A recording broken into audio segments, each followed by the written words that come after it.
اس تقریب میں ہمارے مہمان خصوصی جناب حضرت مفتی ممتاز احمد صاحب قاسمی دعوت برکاتہ تشریف فرمائے۔ آپ امام و خطیب ہیں، مدینہ مسجد ناہری کے علاقہ میں ایک لمبے عرصے سے وہاں خدمت انجام دے رہے ہیں۔ جتنا آپ کا مکتب ہے اس سے کئی گنا بڑا آپ کا مدرسہ ہے، بڑا نظام ہے، 3-4 منزلوں میں ماشاءاللہ مدرسہ چلتا ہے۔ ہماری مدتوں سے یہ چاہت تھی اور تمنا تھی کہ مفتی صاحب تشریف لائیں تاکہ ہم حضرت مفتی صاحب سے کچھ رہنمائی حاصل کر سکیں۔ الحمدللہ آج ہمارے درمیان ہے انشاءاللہ مفتی صاحب آپ حضرات کے سامنے بہت قیمتی نصیحتیں ارشاد فرمائیں گے۔ ہم کو چاہیے کہ ہم دھیان سے، توجہ سے، ادب و احترام کے ساتھ عمل کی نیت سے سنیں۔ میں درخواست کرتا ہوں مفتی صاحب سے کہ اپنے مواعظ حسنہ سے ہم سب کو نوازیں۔ الحمد لله وكفى وسلام على عباده الذين اصطفى أما بعد فأعوذ بالله من الشيطان الرجيم بسم الله الرحمن الرحيم إنا نحن نزلنا الذكر وإنا له لحافظون وقال النبي صلى الله عليه وسلم خيركم من تعلم القرآن وعلمه أو كما قال النبي صلى الله عليه وسلم۔ گرامی قدر معزز مہمانان کرام، میرے مخلص کرم فرما حضرت مولانا شاہی صاحب قاسمی دامت برکاتہم العالیہ، کافی عرصے سے یہ دلی تمنا تھی کہ آپ تمام حضرات کی زیارت ہو جائے۔ موبائل کے ذریعے سے مختلف مواقع کے پروگرام، خاص موقع اور اس کی تقریب سننے کا، دیکھنے کا موقع ملتا رہا، اور جب بھی دیکھا دل میں ایک آرزو اور تمنا یہ پیدا ہوتی رہی کہ کب وہ دن آئے گا جس دن آپ تمام حضرات کے سامنے ہمیں حاضری کا موقع ملے گا۔ ہم شکر گزار ہیں حضرت مولانا کے کہ مجھ جیسے حقیر کو آج کی بارونق مجلس میں مدعو کیا، آپ نے آنے کا حکم دیا۔ بندہ اسے اپنے لیے سعادت سمجھتے ہوئے، اپنے لیے خوش نصیبی سمجھتے ہوئے آپ تمام حضرات کے سامنے حاضر ہوا ہے۔ ماشاءاللہ آپ تمام حضرات کو دیکھ کر آپ کے نورانی چہروں کی زیارت کر کے دلی مسرت ہو رہی ہے۔ آپ حضرات بڑے خوش نصیب ہیں، اللہ نے آپ کو ایسا عظیم مشفق اور مربی اساتذہ آپ کو مرحمت فرمایا ہے جن کے سائے میں رہ کر آپ علمی تشنگی بجھا رہے ہیں۔ بہت کم ایسے اساتذہ میسر ہوتے ہیں جو دل و جان سے اپنے بچوں کی تربیت اور تعلیم کی اتنی فکر کرتے ہیں جتنی فکر آپ کے اساتذہ خصوصاً حضرت محترم آپ کے لیے کرتے ہیں۔ آپ ان کے شکر گزار بھی بنیں اور اللہ کا شکر بھی ادا کریں کہ اللہ تبارک و تعالیٰ نے آپ کو وہ نسبت عطا فرمائی ہے، وہ عظیم نسبت، وہ اصحاب صفہ کی نسبت۔ وہ اصحاب صفہ جس کی تعلیم اور تربیت بنفس نفیس آقائے دو جہاں جناب محمد الرسول اللہ صلی اللہ علیہ وسلم فرمایا کرتے تھے۔ انہیں تعلیم سے آراستہ فرماتے، تزکیہ کرتے، ان کی تربیت فرماتے۔ اس عظیم ہستی کی طرف آپ منسوب ہیں، اس پر آپ اللہ کا شکر ادا کریں، اور ایسے پاک کلام کے سیکھنے کا، پڑھنے کا آپ تمام حضرات کو موقع میسر ہوا ہے، جس کی تعلیم و تعلم کے تعلق سے اللہ کے نبی علیہ الصلاۃ والسلام نے فرمایا، خیرکم من تعلم القرآن وعلمہ، کائنات میں سب سے بہترین وہ شخص ہے جو قرآن پاک کی تعلیم دیتا ہے اور قرآن پاک کی تعلیم حاصل کرتا ہے۔ اس سے اچھا انسان کائنات میں کہیں اور آپ کو نظر نہیں آئے گا۔ اس پر بھی ہم اللہ کا شکر ادا کریں کہ اللہ نے ہم سب کو تعلیم و تعلم سے جوڑا ہے۔ جس کلام کو ہم حاصل کر رہے ہیں، جسے ہم سیکھ رہے ہیں، سکھا رہے ہیں، یہ اللہ کا کلام، اللہ کی ذات سے نکلا ہوا کلام، جس کلام کی حفاظت کی ذمہ داری رب کائنات نے لی، اور قرآن مقدس میں فرمایا اِنَّا نَحْنُ نَزَّلْنَا الذِّكْرَ وَإِنَّا لَهُ لَحَافِظُونَ، اس قرآن کو ہم نے نازل کیا ہے اور اس کی حفاظت کے ذمہ دار بھی ہم ہی ہیں۔ اللہ نے ہم اور آپ کو قرآن پاک کی حفاظت کا وسیلہ اور ذریعہ بنایا ہے، ہم اس پر اللہ کا شکر ادا کرتے ہیں۔ حکومت اپنے ملک کی سرحد کی حفاظت کے لیے فوج کی تشکیل دیتی ہے۔ فوج میں مختلف دستے ہوتے ہیں، ٹکڑیاں ہوتی ہیں۔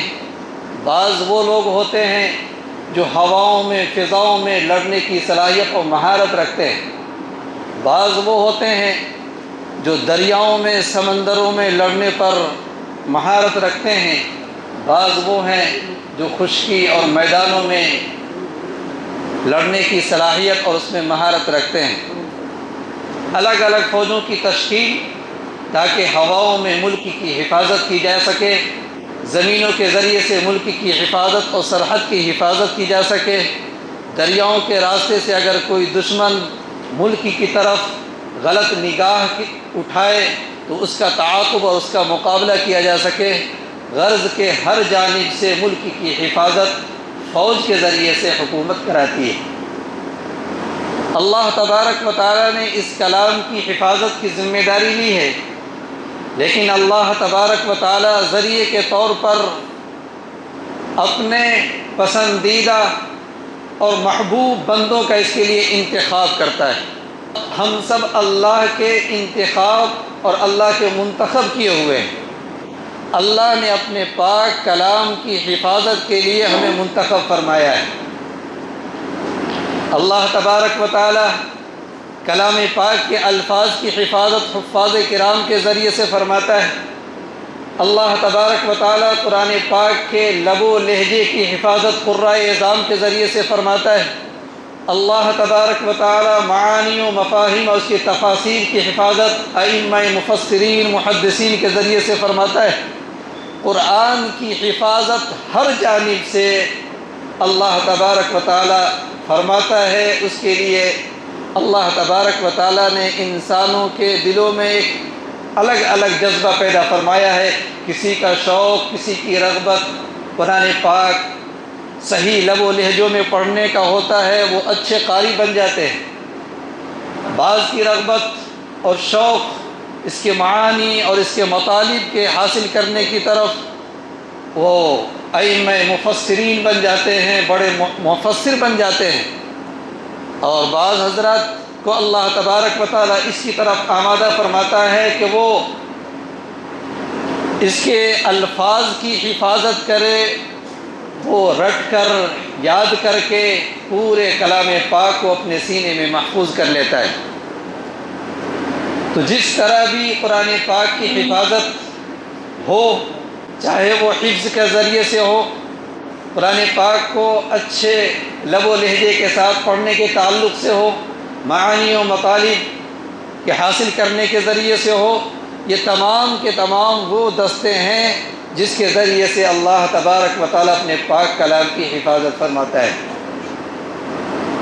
روایتوں میں آتا ہے کہ جب بچہ چھوٹا ہوتا ہے، بولنے کے قابل ہوتا ہے، اس کی زبان سے اگر پہلا لفظ اللہ نکلتا ہے، اللہ اس کے اس بندے اور اس بچے کے اللہ کہنے کی برکت سے والدین کی مغفرت فرما دیتا ہے۔ بچہ پڑھنے کی عمر کو پہنچتا ہے، مدرسے میں داخل ہوتا ہے، مکتب میں داخل ہوتا ہے، قاعدہ شروع کرتا ہے، اس کے بعد ناظرہ کلام پاک شروع کرتا ہے۔ جس دن ناظرہ کلام پاک مکمل کرتا ہے، اللہ اس بچے کے ناظرہ پڑھنے کی برکت سے والدین کی مغفرت فرما دیتا ہے۔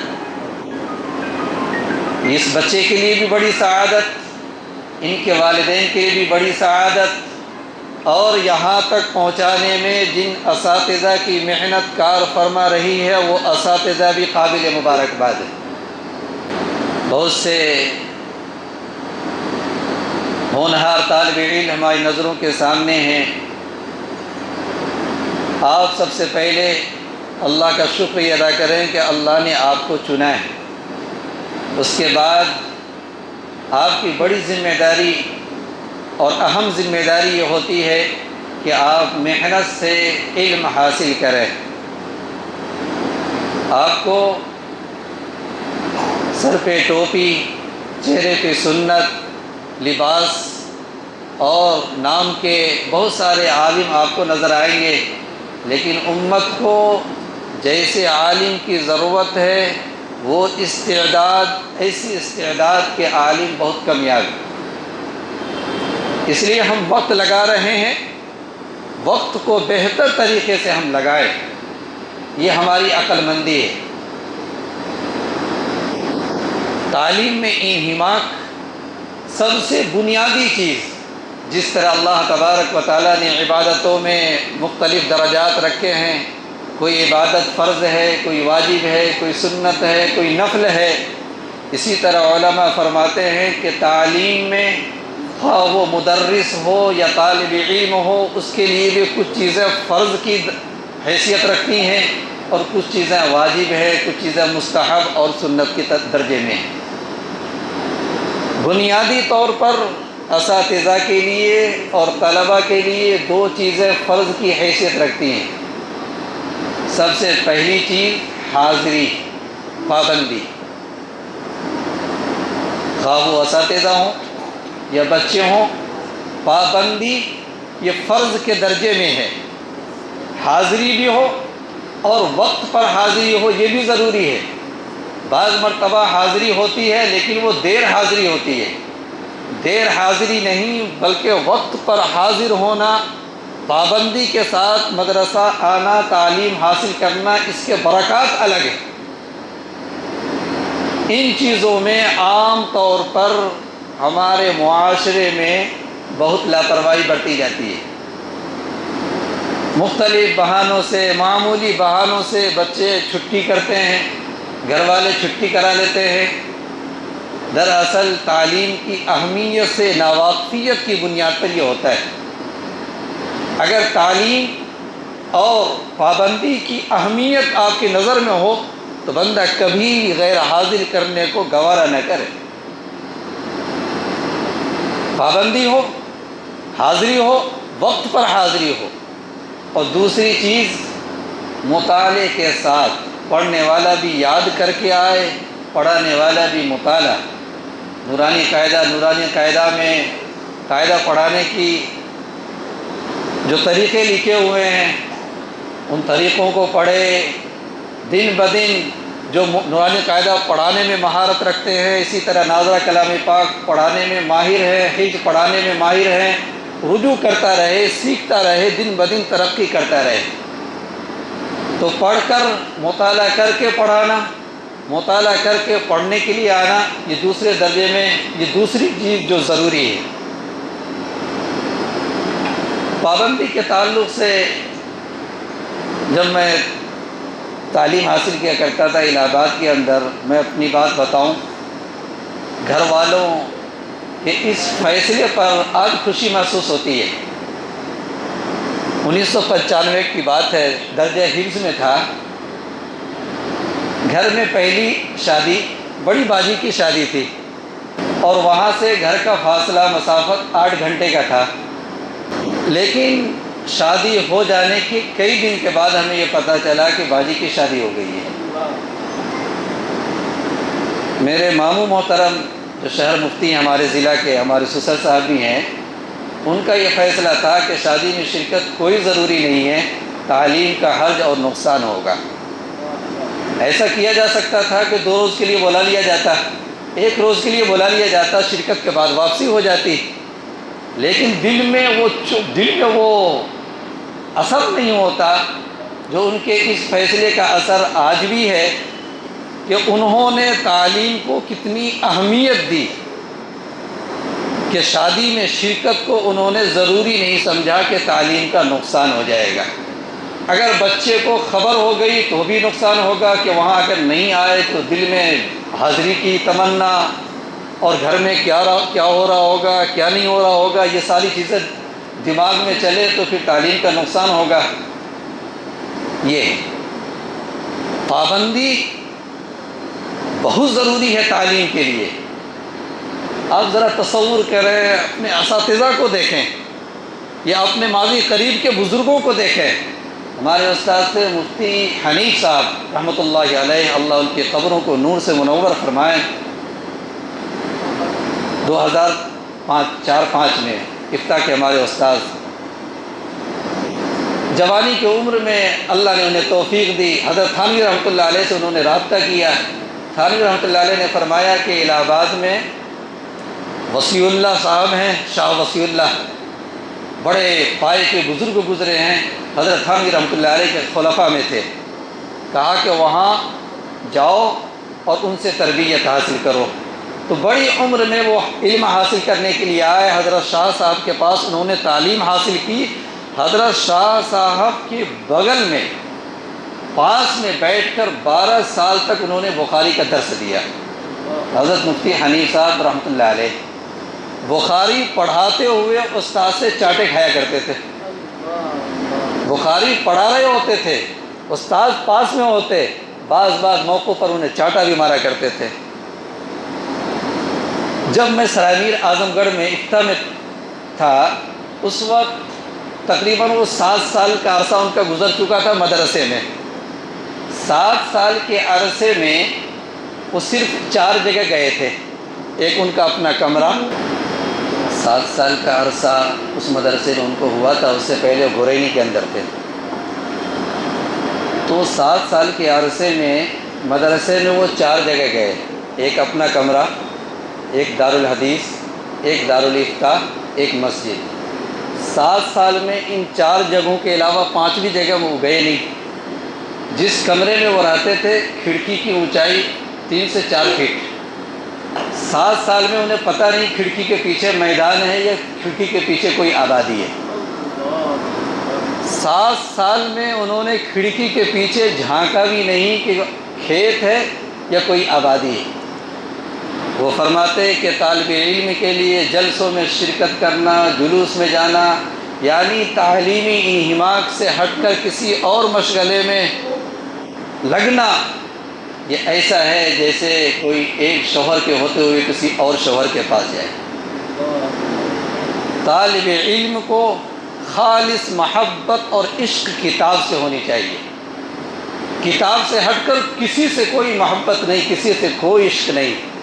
مدرسے میں ہم پڑھتے، ورقوں پر بچے اشعار لکھتے، ہمیں گھر سے کیا مطلب، مدرسہ ہے وطن اپنا، مریں گے ہم کتابوں پر، ورق ہوگا کفن اپنا. اس کی معنویت ہے اس شعر کی. اس لیے تمام طلبہ عزیز سے گزارش ہے کہ بڑے انہماک کے ساتھ، محنت کے ساتھ آپ تعلیم حاصل کریں. اساتذہ کی اطاعت، ان کا ادب، ان کا احترام وقت رہتے اگر بچے کو سمجھ میں آ جائے. بڑے خوش نصیب ہیں آپ حضرات کہ اساتذہ آپ کو سمجھاتے ہوں گے، موقع بموقع حضرت آپ کو سمجھاتے ہوں گے، اور ناظرہ کے تکمیل کے موقع پر یہ اس طرح کی تقریب، اس طرح کے مجلس منعقد کرنا دراصل اس لیے ہے کہ کون آئے، کس کی بات کس پر اثر کر جائے اور زندگی میں انقلاب آ جائے، کون سا وقت ہو قبولیت کا ہو، کس کو بات سمجھ میں آ جائے اور عمل کرنے والا بن جائے، زندگی میں انقلاب پیدا ہو جائے، وہ انور شاہ کشمیری بن جائے، وہ اشرف علی تھانوی بن جائے، جنید بغدادی بن جائے، کس پائے کا بزرگ بن جائے، کوئی ٹھکانہ نہیں ہے۔ اس لیے اپنے اساتذہ کی بات ماننا، ان کی اطاعت کرنا، آپ کے جو ذمہ دار سمجھاتے ہیں ان کو ماننا، وقت پر اگر آپ نے مان لیا تو انشاءاللہ آپ میں کوئی جنید بغدادی ہوگا، کوئی اشرف علی تھانوی ہوگا، کوئی خواجہ معین الدین اجمیری رحمۃ اللہ علیہ کے برابر ہوگا، انشاءاللہ ہوگا۔ لوگ مانتے بعد میں، بات سمجھ میں بعد میں آتی ہے، وقت پر سمجھ میں آ جائے، اس لیے وقت پر سمجھنے کی ضرورت ہے۔ اساتذہ کی اطاعت کریں، ان کا ادب کریں، اور آلات علم کا ادب اور احترام، اور مدرسے میں آپ جو سیکھتے ہیں گھر پر بھی اس پر عمل کریں۔ مدرسے میں کسی کو پیشاب لگتا ہے وہ چھٹی لے کر جاتا ہے، پانی پیاس لگتی ہے وہ چھٹی لے کر جاتا ہے، گھر میں جانے کے بعد گھر والوں سے بغیر پوچھے بچے جاتے ہیں، گھنٹوں باہر رہتے ہیں، گھر والوں کو پتہ نہیں۔ آپ کا فرض یہ بنتا ہے کہ جب بھی آپ گھر سے جائیں، جس کے ساتھ جائیں، جتنے وقت کے لیے جائیں، گھر کے بڑے کی اجازت سے جائیں کہ ماں میں 10 منٹ کے لیے فلاں دوست کے ساتھ جاتا ہوں، انشاءاللہ 10 منٹ میں واپس آؤں گا۔ ان چیزوں کو اپنائیں۔ گھر میں ہو، گھر کے ذمہ دار سے چھٹی لے کر باہر جائیں، کتنے وقت کے لیے جاتے ہیں، وقت پر واپس آئیں، کس کے ساتھ جاتے ہیں، گھر والوں کو اس کا علم ہو۔ اللہ آپ سب کو علم کی دولت سے مالا مال فرمائیں۔ اللہ تبارک و تعالیٰ آپ سب کی بہترین تربیت فرمائیں، اساتذہ کی قدر کی توفیق نصیب فرمائیں۔ ہم سب کو اللہ تبارک و تعالیٰ موت تک اس عمل سے جڑے رہنے کی اور جوڑنے کی توفیق نصیب فرمائے۔ آمین۔ وآخر دعوانا الحمدللہ رب العالمین۔ الحمدللہ رب العالمین والصلاة والسلام على سید الانبیاء والمرسلین۔ ربنا آتنا فی الدنیا حسنہ وفی الآخرۃ حسنۃ وقنا عذاب النار۔ ربنا ظلمنا انفسنا وان لم تغفر لنا وترحمنا لنكونن من الخاسرین۔ یا حی یا قیوم برحمتک نستغیث۔ اے اللہ ہم سب گناہ گار ہیں، خطا کار ہیں، پوری زندگی تیری نافرمانی میں لایانی میں گزاری ہے۔ اے اللہ ہم سب مجرم ہیں، پاپی ہیں، آپ تو معاف کرنے والے ہیں، معافی کو پسند فرماتے ہیں۔ اے اللہ ہم سب تیرے کمزور بندے تیرے دربار میں آ کر اپنے گناہوں کی معافی چاہتے ہیں۔ اے اللہ ہم سب کو معاف فرما دے۔ اے اللہ ہم سب کے لیے مغفرت کا فیصلہ فرما، اپنی رضا و خوشنودی نصیب فرما، اپنی ناراضگی سے ہم سب کی اور پوری امت کی حفاظت فرما۔ اے اللہ یہ چھوٹے چھوٹے بچے تیرے پاک کلام کی تلاوت کرتے ہیں، اے اللہ آج تیرے کلام کے نازل کے تکمیل کے موقع پر یہ مجلس منعقد کی گئی ہے۔ اے اللہ ایسی مجلسوں میں دعائیں قبول ہوا کرتی ہیں۔ اے اللہ ہم سب اپنی مغفرت کا بھیک آپ سے مانگتے ہیں، اے اللہ ہم سب کو معاف فرما دے۔ اے اللہ جس بچے نے کلام پاک مکمل کیا ہے، اے اللہ اس بچے کو حافظ، قاری، عالم، مفتی بنا دے۔ اے اللہ انہیں دین کا داعی اور شیدائی بنا دے۔ اے اللہ تمام طلبہ عزیز کو اپنے دین کی خدمت کے لیے، محنت کے لیے قبول فرما۔ اے اللہ ان کے والدین کو، ان کے سرپرستوں کو قبول فرما۔ اے اللہ ہم سب کو دین کا داعی اور شیدائی بنا۔ اے اللہ اس مدرسے کو، مکتب کو دن دگنی رات چوگنی ترقی نصیب فرما۔ اے اللہ اساتذہ، طلبہ ہر ایک کو قبول فرما، ان کی محنتوں کو قبول فرما۔ اے اللہ ان کی محنتوں کو ذریعہ ذخیرہ آخرت بنا دے۔ اے اللہ خصوصاً حضرت مولانا شاہد صاحب کے اے اللہ عمل کو، ان کی کاوشوں کو، ان کی فکروں کو اے اللہ قبول فرما لے۔ اے اللہ ان کی صحت میں، عمر میں، علم میں خوب برکت نصیب فرما۔ اے اللہ جو ان مدرسے یا مکاتب کے ذمہ دار ہیں، کمیٹی کے حضرات ہیں، اے اللہ ان سب کی محنتوں کو قبول فرما لے۔